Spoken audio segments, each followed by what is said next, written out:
FGO 鉄槌極光は反転する光を飲めクルスカリバーボルガー Can we sue? Out the butt. Yeah, we should sue. Over on the JP side, my friends told me over and over again how busted Morgan was when it came to Berserkers, equating her value to the same as Castoria. While I don't entirely agree with that, me having her now made me realize she may not be on the same value as Castoria, but she's damn near close as can be.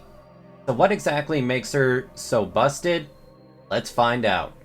For starters, she has one of the highest attack stats for a 5-star Berserker at nearly 12,000, and a good health pool of 12,000 as well, which isn't bad for a Berserker. You know what else makes her really unique? Her deck. A double Arts and Buster deck, which is incredibly different from nearly every other Berserker, which actually gives her a bit more synergy with the greater supports for Arts chains. She also has a fair number of hits on her cards that really helps with her NP gain. Her natural NP gain, though, is a measly 0.53%. For reference, I got a crit overkill with one of her arts cards, and only gained 30% NP. So this is maybe the weakest thing about her. But thankfully, she has plenty of answers to that. Her star drop and star absorption isn't even worth talking about. She's a Berserker with notoriously bad star absorption. Or is she? More on that later. Now we come into the bread and butter of Morgan, her skills. And oh boy, do we have a lot to talk about. Her first skill increases the attack of all allies by 20% for 3 turns. It also increases her own MP gauge by 30%, and reduces the enemy's defense by 30% for 3 turns. All of these bonuses on her own MP charge is absolutely nuts. You get like 3 powerful skills packed into one. Attack up, NP charge, and reducing the enemy's defense. Already looking amazing for her so far.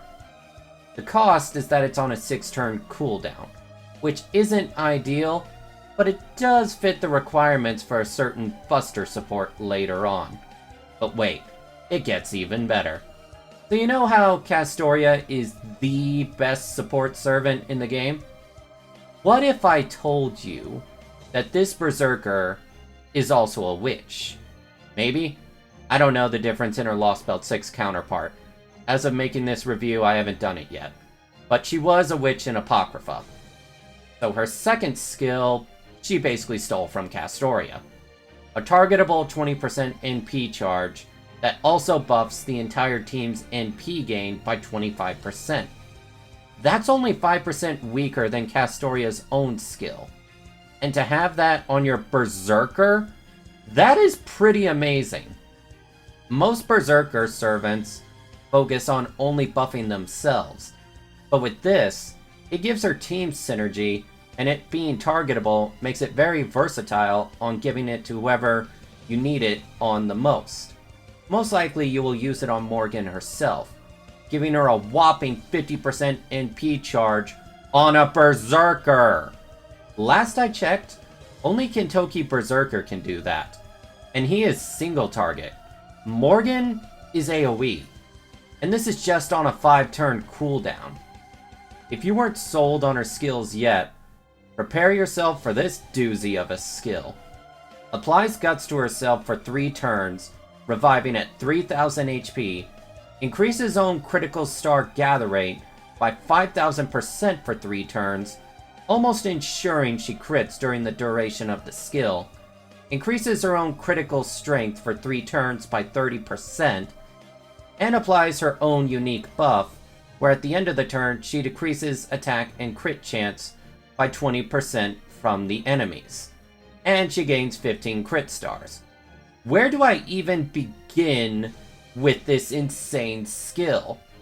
It gives you survivability, increases her damage, debuffs the enemy, and is a star bomb all at once.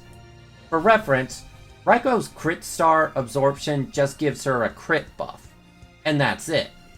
But all of this stacked onto one skill absolute insanity, giving her increased survivability, crit damage, and helping the survivability of the entire team by reducing the attack and crit chance of the enemies. The only downside of this skill is its lengthy 7-turn cooldown. Now we come to her passives. She increases her own Buster performance by 8%, increases her own debuff resistance by 20%, which for a Berserker is quite high. She increases the chance of her own debuffs by 12%, which severely helps her with her first and third skill. Her own arts cards are buffed by 8%, which she really needs as her NP gain is weak outside of her skills. And this is the major one for her. She has a 20% higher chance to resist getting a crit hit. That is absolutely big for a Berserker, as all it takes is one crit to destroy any Berserker. But with this, it greatly helps her survivability. Hey, thanks for watching so far into the video. Consider giving it a like, maybe subscribe, and leave a comment of what servant you want me to review next. And now we come to her noble phantasm, Roadless Camelot, an AoE Buster NP that applies special attack Knights of the Round or Fae, which will basically melt them if you rarely encounter them. It applies crits to all enemies, dealing 1000 damage per turn. It also increases the overcharge for all allies by 1 once for 3 turns. And the overcharge is dealing 150% or more damage to any human attribute enemy. On paper, the regular damage of this NP isn't too crazy. But those last two details are what skyrocket this NP's value to not only one of the highest damaging NPs in the game, but also an NP that severely helps out the team. Most enemies you come across in the game, including servants, have the human attribute. So that covers a vast number of enemies, which nearly doubles the damage of Morgan's NP. But the second thing about her NP, and what got me to recognize that she truly is close to value as Castoria, is that overcharge for everyone. That gives her absolutely amazing synergy with servants like Castoria, which, if you remember, gives absolute invincibility for one attack to all allies for 3 turns. And overcharge increases the amount of hits each ally can take. So if you chain it after Morgan's NP, it will increase to 3 hits for everyone, having absolute invincibility, leaving your entire team protected hard for over 3 turns. And even if it isn't changed, that overcharge will last for 3 turns. Morgan's NP is insanely powerful in both versatility and in terms of dealing damage. Morgan is not only an insane damage dealer as a Berserker, but also one that actually buffs the team you're on too. A queen that leads, but also supports. Morgan Le Fay is truly the queen among all Berserkers when it comes to not only dealing astronomical damage, but actually being able to survive better thanks to her third skill and her second skill, and NP increasing the power of your team. She isn't bound to just a Buster only team because of this. She has amazing synergy with Castoria and any other support servant you bring. Basically, she is everything you would want in a Berserker and then some. And that's not even going into her synergy with a certain Fox coming out soon. But needless to say, once the Buster meta starts, she will be at the top in terms of dealing incredibly high damage and 3-turn farming regardless of the amount of enemies. When it comes to Vich 3-turn farming, you will want to give her any 50% starting CE with Buster and NP damage up. CEs like Aerial Drive, Suing a Beloved Doll, Golden Sumo, and such will give you all you need. When it comes to general use outside of 3-turn farming, and for more challenging content, Joint Recital, Golden Sumo, Black Grail, and Holy Night Supper are my recommendations. Basically, any CEs that will give you crit damage up starting NP charge, and will increase her NP game to spam her NP more will do you very well. When it comes to servants you want to pair her up with, Castoria actually severely helps her survivability, and with her having a double art stack, lets them flow rather well together, and with Morgan's NP charge making her the definitive servant to bring for longer battles. Merlin also helps with survivability and increasing the power of her crits, health regeneration, and producing crit stars.